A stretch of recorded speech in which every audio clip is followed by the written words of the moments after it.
Hello, my name is Katrin Jones and I'm the Chief Curator of the V&A collection at World of Wedgwood. Welcome to the Paul Mellon Centre's Ceramics in Britain course. When you hear the name Wedgwood, what springs to mind?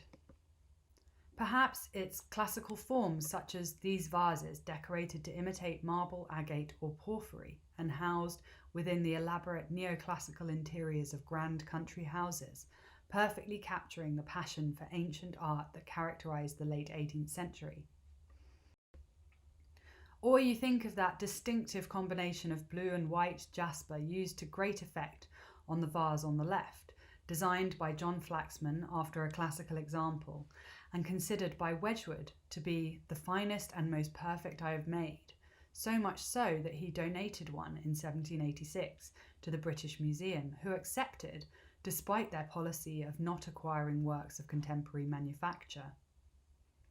Jasper was also an effective medium for capturing the extraordinary detail in portraits such as these on the right in miniature of famous actors, royalty and naval and military heroes, to be mounted into the snuff boxes, hairpins or buttons of the fashionable. Perhaps Wedgwood's famous recreation of the Portland vase comes to mind, so iconic that workers at Wedgwood's factory dressed up as a parade of Portland vases to celebrate the bicentenary of Wedgwood's birth in 1930. These pieces represent just some of the achievements of Wedgwood and the many skilled people who worked for the company, producing an extraordinary range of goods in the late 18th century. Today, I will introduce its founder, Josiah Wedgwood, and explore how his passion for experimentation and innovation established Wedgwood as one of the most recognisable names in British ceramics. Josiah Wedgwood declared in 1769 that his aim was to become vase maker general to the universe, not to England, Europe, or even the world, the universe. This bold ambition reminds us that Wedgwood was a man of great determination, ability, and energy. Though Josiah Wedgwood himself had attended school before training as a potter, he was not classically educated. Rather, he was embedded in a progressive Midlands tradition of industrial advancement and social change. As an entrepreneurial businessman, Wedgwood embraced innovations in design and technical advancement as much as in taste and fashion. His pots appealed as much to the aristocratic tastemakers as to the growing middle classes. This talk will explore Wedgwood's Staffordshire origins, the early history of his factory, and some of the innovations in technique, material, style and marketing he pioneered from his base in the region of North Staffordshire known as the Potteries. Josiah Wedgwood came from a family of potters. Born in 1730 and baptised in St John's Church, Burslem, one of the 6 towns that now make up the city of Stoke-on-Trent, he was apprenticed at age 14 to his brother Thomas at the Churchyard Pottery, the Wedgwood's family concern. Josiah trained for 5 years to learn the art of throwing and handling, the skills essential for the master potter he became.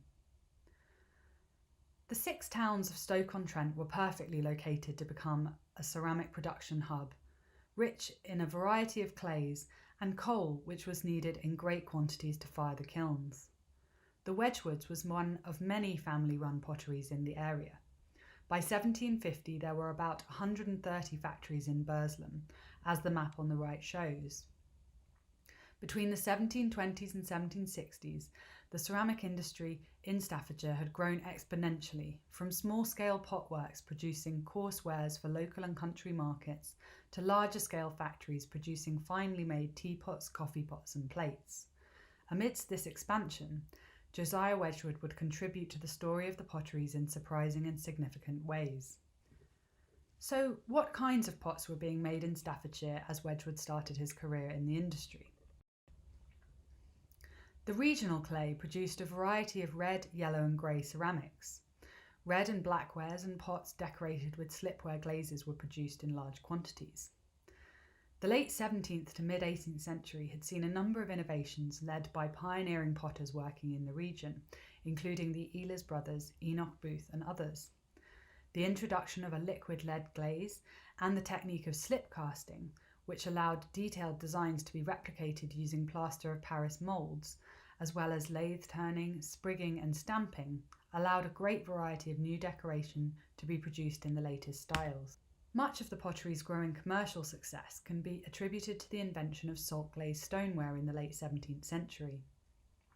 Made by mixing local Staffordshire clays with ground flint, resulting in a tough, white-bodied material, it became Staffordshire's answer to porcelain, albeit much cheaper to produce.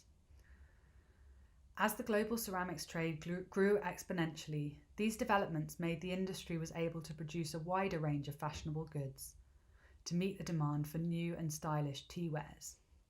Clay was the new silver, and the potters of Staffordshire were showing that they could answer the call. A young Josiah Wedgwood witnessed Staffordshire becoming a major ceramic centre of production by the 1750s, reliant on a national network of suppliers and catering to the latest fashions. By the time Wedgwood had finished his training, the region was shifting focus to a new product, cream-coloured earthenware.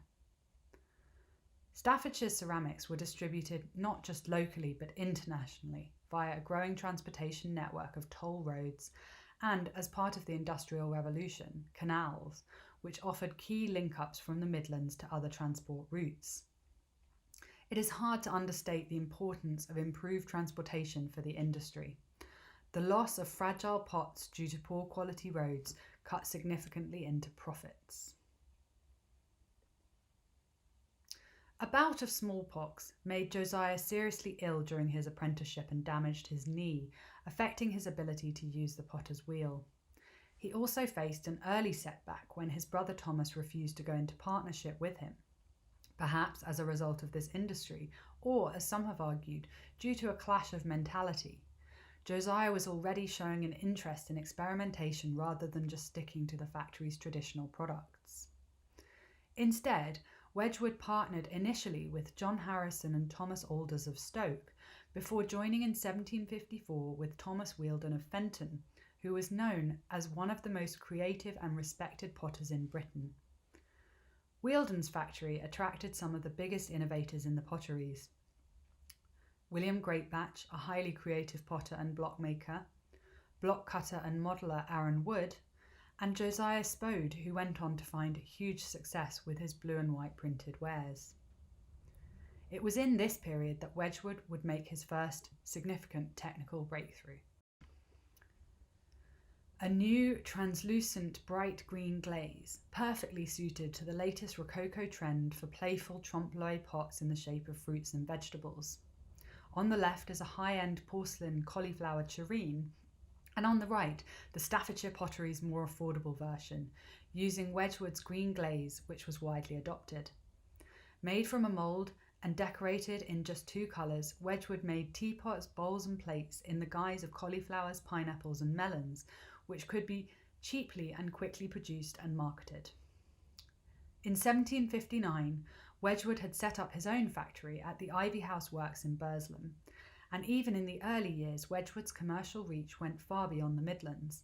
He exported large quantities of cauliflower wares to European merchants, as our museum records show. A turning point in Wedgwood's life and career was his chance encounter in 1762 with Liverpool merchant Thomas Bentley, who became his mentor, friend, and future business partner. The erudite, educated Bentley was soon Wedgwood's advisor on all things relating to taste, fashion, and commercial advancement. Wedgwood wrote over 1,200 letters to Bentley over the next 18 years, although, sadly, we only have half of the story, as few examples of Bentley's letters to Wedgwood survive. For Wedgwood, their almost daily correspondence became my magazines, reviews, chronicle, and I had almost said my Bible. The other major partnership in Wedgwood's life was his marriage in 1764 to his distant cousin Sarah. It took several years for his future father-in-law, Richard Wedgwood, a wealthy cheese merchant, to approve the match, but it seems to have been a very happy marriage, and Sarah, known as Sally, closely advised Wedgwood on personal as well as business matters. As Wedgwood wrote in 1768, "I speak from experience in female taste, without which I should have made but a poor figure amongst my pots, not one of which of any consequence is finished without the approbation of my Sally. Josiah and Sarah had 6 children, the Wedgwoodikins as Josiah referred to them, and the Wedgwood dynasty would go on to produce many luminaries, perhaps most notably Charles Darwin, son of Wedgwood's daughter Suki. These portraits of the couple by George Stubbs are rather unusual because they are painted in enamel on large ceramic plaques made by Wedgwood for Stubbs, who was undertaking his own experiments to improve enamel painting. Stubbs also created several designs for Wedgwood plaques featuring his more usual subject matter, horses. Wedgwood's next target was Staffordshire's newest product, cream-coloured earthenware, known as creamware. He embarked with scientific rigour on the improvement of our manufacture of earthenware, which at that time stood in great need of it, as he wrote in his experiment book. He carried out a series of almost 5,000 glaze and body trials, diligently recording notes and ingredient lists. Due to the very real threat of industrial espionage, the details were written in code. By the mid-1760s, Wedgwood had a good white glaze, as you can see in his notes on the right. Wedgwood was on his way to commercial success when a major opportunity presented itself. In 1765, an order arrived from St. James's for Queen Charlotte. She wanted a creamware tea set with a gold ground and raised flowers upon it in green. While Queen Charlotte's tea set no longer exists, sadly, this commission would prove pivotal for Wedgwood. It is a mark of the increased prestige of English pottery that a royal order of this nature came to Staffordshire. By the time Wedgwood received the commission, another potter had already turned it down as too technically challenging due to the difficulty of working with gold. Given his enthusiasm for innovation, it's no surprise that Wedgwood enthusiastically met the challenge, although as he quickly ordered some gold and sought advice on its application, we know it was not something he was already producing. Along with his tea set, Wedgwood sent to Queen Charlotte a crate of samples of his other wares, including vases and improved earthenware, a bold tactic which resulted in further orders, but most importantly, in 1766, to this manufacturer the Queen was pleased to give her name and patronage, commanding it to be called Queensware, and honouring the inventor by appointing him Her Majesty's potter. Creamware had become Queensware, and Wedgwood was again ahead of the curve. Wedgwood capitalised on his new reputation. His title, Potter to Her Majesty, shown here on a billhead for an order placed in 1786 for Woburn Abbey on the left. Pots in this period were not typically marked by their maker, but from 1771, Wedgwood stamped their wares on the bottom. On the right, an advertisement for his Queensware highlights some of the other marketing innovations that Wedgwood was introducing. He understood the importance of a retail presence in fashionable hotspots, so as well as showrooms at prominent addresses in the capital, Wedgwood opened shops in Bath and Dublin. There were other innovative marketing strategies to entice consumers: free delivery throughout the UK, replacement of broken items free of charge, even buy one get one free. This, coupled with his active campaigning for the building of the Trent and Mersey or Grand Trunk Canal and other initiatives to boost the trade, highlights Wedgwood's energy for improving every aspect of the production and consumption of his ceramics. He always refused, though, to lower his prices. In 1766, Wedgwood wrote to Bentley, "The demand for this said cream colour alias Queensware still increases. It is really amazing how universally it is liked."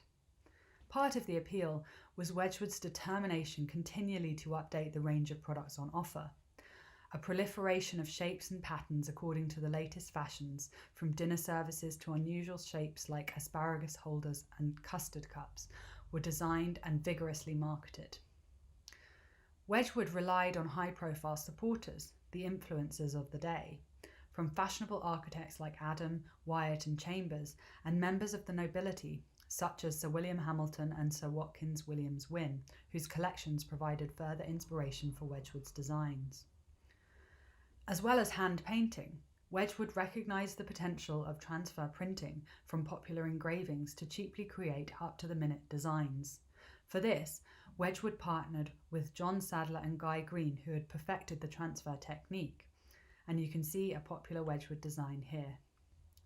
Major commissions were another way to gain influence among the fashionable. The Frog Service, a 952-piece dinner and dessert service for 50 people, was undoubtedly Wedgwood's most ambitious creamware project. Begun in 1773 for the great Anglophile Empress of Russia, Catherine the Great, for her summer palace, built in a frog marsh outside St. Petersburg, which explains the charming frog motif. The service was painted with a total of 1,222 views of British landscapes, antiquities and gardens, with Bentley advising Wedgwood on which views should be included. The service was produced at the extraordinary cost of £2,290, which nonetheless represented a financial loss for its producer. The undertaking pushed Wedgwood to his limits, and he was required to take on more painters and artists to deliver the project. Always alert to marketing opportunities, before it was shipped to Russia, the service was displayed in an exhibition in Wedgwood and Bentley's London showroom, with tickets supplied on application to the nobility and gentry. Wedgwood's profound interest in marketing and storytelling extended to how and where he made his pots. Wedgwood purchased a 350-acre estate in 1766 and renamed it Etruria. Etruria is not a local Staffordshire name, but one given by Wedgwood based on the widely held misconception that the classical Greek and Roman pottery which provided him with so much inspiration for his designs was actually Etruscan. This was to be the site of his family home and his new state-of-the-art factory. Wedgwood's choice of location should be no surprise. The newly built Trenton Mersey Canal, visible in the foreground of this image, would pass directly by his new purpose-built factory, which incorporated the latest working practices in the industry, from housing for his workers to a carefully designed layout with a logical and efficient sequence of production. In 1769, the new ornamental works at Etruria were opened, a moment celebrated by Wedgwood personally throwing 6 first day's vases, with Thomas Bentley turning the handle. 4 emerged intact from the kiln, and 3 are still in North Staffordshire, 2 in the V&A Wedgwood Museum and 1 in the Potteries Museum and Art Gallery. These are the only pots we know for certain that Wedgwood threw on the wheel himself. Wedgwood used his newly perfected black basalt stoneware body to create these vases, which were sent to the London decorating studios for painting in encaustic enamel colours. The form and decoration were borrowed straight from antiquity. Wedgwood's supporter Sir William Hamilton had a renowned collection of works of art from antiquity, designs from which were published in 1766-7. On one side, a scene is copied from one of Hamilton's ancient vases. On the other, the date, 13th of June 1769, and the inscription Artes Etruriae Renascuntur, the arts of Etruria are reborn. The opening of the Etruria factory marked Wedgwood and Bentley's crowning accomplishment, ornamental vases. From the late 1760s, often attributed to the rediscovery of the ancient sites of Pompeii and Herculaneum, the interest in all things antique, whether Egyptian, Etruscan, Greek or Roman, was taking over. Wedgwood and Bentley were ready to seize on the opportunity of a market in the throes of violent vase madness. In Europe, porcelain was still the order of the day, representing the ultimate in desirability and fashion for the wealthy. Wedgwood's genius was in sufficiently refining and improving the wares of Staffordshire and making pottery as desirable, and in some cases as expensive, as porcelain, and marketing it as such. It was in decorative vases that the self-appointed vase maker general to the universe would focus his efforts and cement his success. From 1773, catalogues detailing the enormous range of ornamental shapes were produced and translated into French, German and Dutch for the growing foreign markets. Fashionable decorations imitating marble and semi-precious stones such as porphyry and agate or black basalt polished to a high shine were perfectly suited to the new aesthetic. Wedgwood's interest in scientific advancement continued too. Acutely aware of the difficulty of measuring temperatures in the kiln, Wedgwood invented an apparatus called the pyrometer to measure the temperature more accurately, measured of course in degrees Wedgwood. For this invention, Wedgwood was elected to the Royal Society in January 1783. Wedgwood was part of a group of forward-thinking industrialists, scientists and thinkers based in the Midlands, including Joseph Priestley, Matthew Boulton, James Watt and Wedgwood's close friend, the physician and poet Erasmus Darwin, who met to discuss the scientific and political issues of the day. This fascinating group of men travelled to their monthly meetings by the light of the moon, which allowed for safer travel and earned them their name, the Lunar Society. Reflecting on their impact, it has been argued, a nation of Newtons and Lockes became a nation of Boltons and Watts. I think we can safely add Wedgwood to this list. Perhaps Wedgwood's most important contribution to ceramic history was still to come. By the 1770s, Wedgwood was a huge commercial success, but even as his factory produced an ever-growing range of desirable goods, Wedgwood was working on a new invention, jasperware. As he had done with creamware, Wedgwood embarked on thousands of experiments over several years to perfect the material. Some of the trials were marked with special instructions. The TTBO you can see on a number of these samples stands for tip top of the biscuit oven, indicating where they should be placed to best effect in the kiln. How was jasper different to what came before? A high-fired stoneware body, jasper could be coloured with a mineral oxide stain to perfectly match the neoclassical pastel-toned interiors of Robert Adam and his contemporaries. Jasper was well suited to highly detailed collectible designs such as miniature portraits, but equally effective for decorative vases and plaques. It was non-porous, so did not need to be glazed, and could be cut or polished to create texture and tone on the surface. The creative possibilities were endless.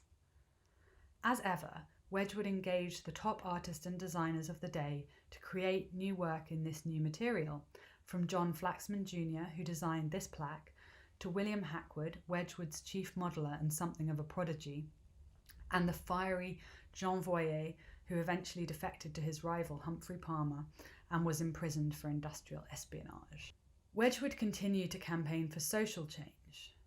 He joined the Committee for the Abolition of the Slave Trade in 1787, but his most important contribution was the production of medallions combining the emblem of the society with the motto, "Am I not a man and a brother?"